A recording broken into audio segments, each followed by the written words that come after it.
नमस्कार। आपने फिल्मों में अक्सर ये देखा होगा कि शुरुआत में बताया जाता है कि इस फिल्म का सच्ची घटना के साथ कोई भी संबंध नहीं है। आपने ये पढ़ा भी होगा।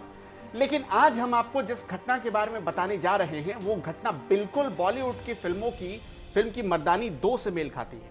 बस किरदार अलग अलग है। ये घटना है मध्य प्रदेश के भिंड जिले की, जहां बंदूक की नोक पर रेप करने का एक आरोपी रवि गुर्जर खुलेआम घूम रहा है। कानून का हाथ उसकी गिरबान तक पहुंच ही नहीं पा रहा था। इतना ही नहीं, जिस तरह से फिल्म मर्दानी में विलेन लगातार खुद को पकड़ने के लिए रानी मुखर्जी को चैलेंज देता रहता था और रानी मुखर्जी भी आखिरकार उससे फिल्म के आखिर में दबोच ही लेती है।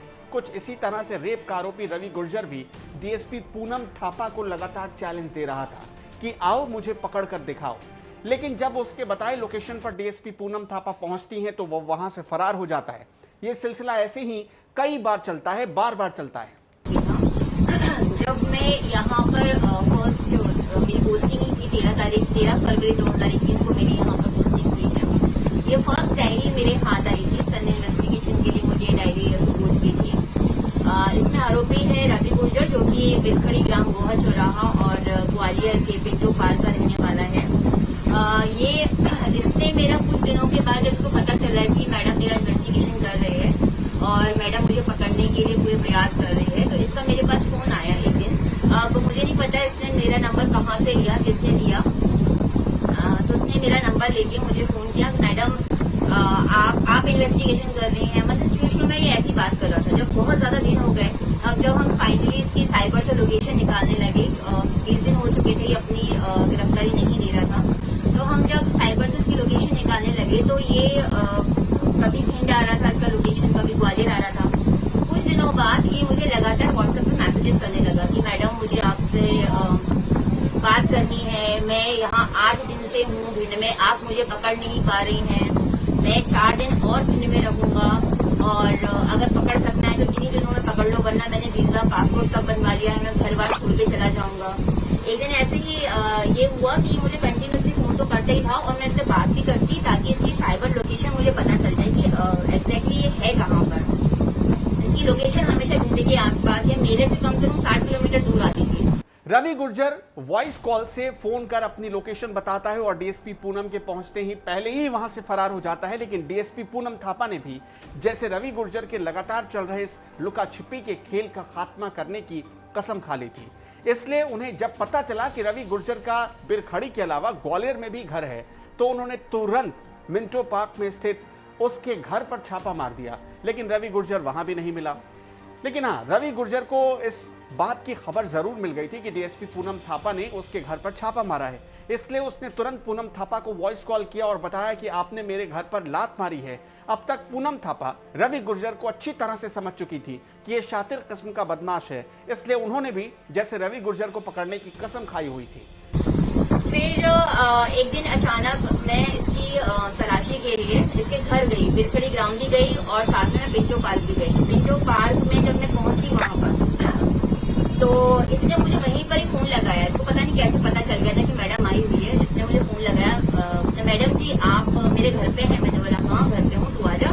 मैडम आप चाय पी के जाइए। मैडम आप चाय पी के जाना, ऐसे खाली हाथ मत जाना।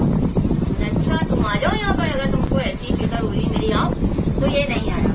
उसके बाद जैसे मैं गाड़ी में बैठी, इसका तुरंत फोन आया। मेरे से बोलते हैं कि मैडम आप मेरे घरों पे लाते मार रही हो, क्या मैं आपके लाते मारने झड़ जाऊंगा के दरवाजे में से। ऐसे वो चीजें बोलने लगा। उसको हमने चैलेंज की तरह एक्सेप्ट किया है क्योंकि वो लगातार अपनी और ये तक बोलता था, इतना प्रोवोक कर देता था। बोलता था कि मैडम मैं आपको अपनी व्हाट्सएप लोकेशन भेज रहा हूँ, आपकी पुलिस ने अगर इतनी ताकत है तो मुझे पकड़ के दिखाए, दम है तो मुझे पकड़ के दिखाए। तो उसने फाइनली लोकेशन की अपनी सेंड की। लेकिन जिस नंबर से वो लोकेशन सेंड करता था उसकी जब हम टावर लोकेशन निकालते थे वो ग्वालियर आती थी, और जिस नंबर से वो मुझसे बात करता था, वॉइस कॉल करता था, वो उस नंबर की लोकेशन भिंड आती थी। तो दोनों में थोड़ा कॉन्ट्राडिक्ट हो गया था कि ये एक व्हाट्सएप से जो लोकेशन भेज रहा है वो ग्वालियर की है और अचानक से यहाँ जब मुझसे बात कर रहा है तो वो भिंड की है। तो फाइनली जब हमने वो ग्वालियर वाले नंबर से जब लोकेशन निकाली, वो नंबर हमने फाइंड आउट किया तो वो नंबर किसी आदमी का था, अनजान आदमी का था, जिसको पता ही नहीं था कि मैं उस नंबर से व्हाट्सएप भी चला रहा हूँ। और मैडम जी को इसी नंबर से रवि गुर्जर मैसेजेस कर रहा है व्हाट्सएप पे। डीएसपी ने इस बार रवि गुर्जर की संपत्ति का पता लगाया और उसकी आय का जरिया एक बोलेरो गाड़ी तक पहुंच गई।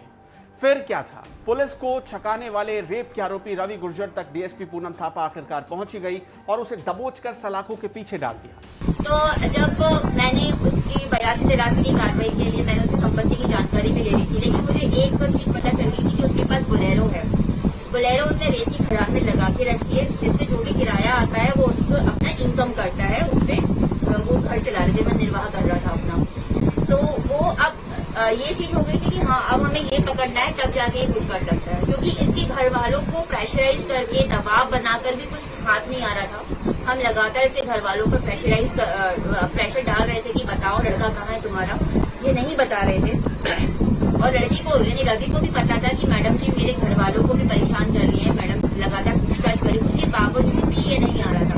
तो मुझे वो व्हाट्सएप मैसेजेस भी कर रहा था कि आप मेरे घर वालों को उठा के उनको परेशान करके भी क्या कर लोगी, मैंने घर बार सब छोड़ दिया है, आप मुझे पकड़ के दिखाओ। आप पुलिस धमकी मैंने ऐसे ही देता था कि पकड़ के दिखाओ, चैलेंज, धमकी नहीं, हाँ कि मुझे मार देगा, इस टाइप का तो उसने कुछ नहीं किया। मैडम जी आप मुझे बस पकड़ के दिखाओ, मैडम जी आप मुझे बस पकड़ के दिखाओ, आपने की ताकत है, इतनी दम है, आपकी पुलिस में इतनी दम है, तो आप मुझे पकड़ के दिखाइए बस। बहुत सारे मैसेजेस किए हैं, व्हाट्सएप लोकेशन भी डाली है उसने, फाइनली हमारे हाथ में आ गए वो। डीएसपी पूनम थापा ने जब रवि गुर्जर को गिरफ्तार किया तो उन्होंने सबसे पहले उससे यही पूछा कि उसके पास उनका नंबर कहां से आया। इस सवाल पर उसने इतना ही बताया कि अपनी पहुंच की वजह से उसे डीएसपी पूनम थापा का नंबर मिला। तो क्या फिर बोला, क्या बात हुई फिर इसकी बाद में पकड़ा गया?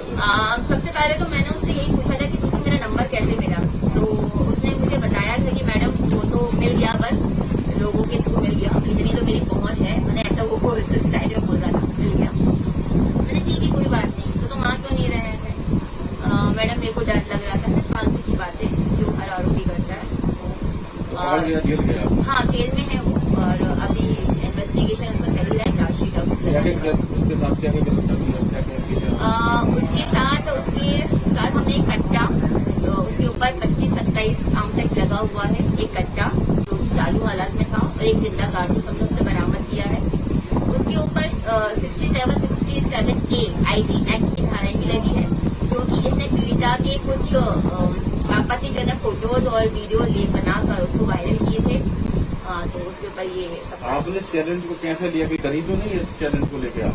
नहीं बिल्कुल भी नहीं, मैं बिल्कुल नहीं डरूंगी। जहाँ यहाँ पर एसपी सर का बहुत ज्यादा सपोर्ट रहा, मैं सर से बोलती थी कि सर ये मुझे ऐसे मैसेजेस करके प्रोवोक कर रहा है कि इसको पकड़ो, मुझे बहुत गुस्सा आता है सर जब भी इसके फोन आते हैं। सर बोलते हैं तुम्हें मिले ये तो तुम इसको छोड़ना नहीं, एनकाउंटर करना है सीधे, ऐसे तक मुझे बोल दिया गया था।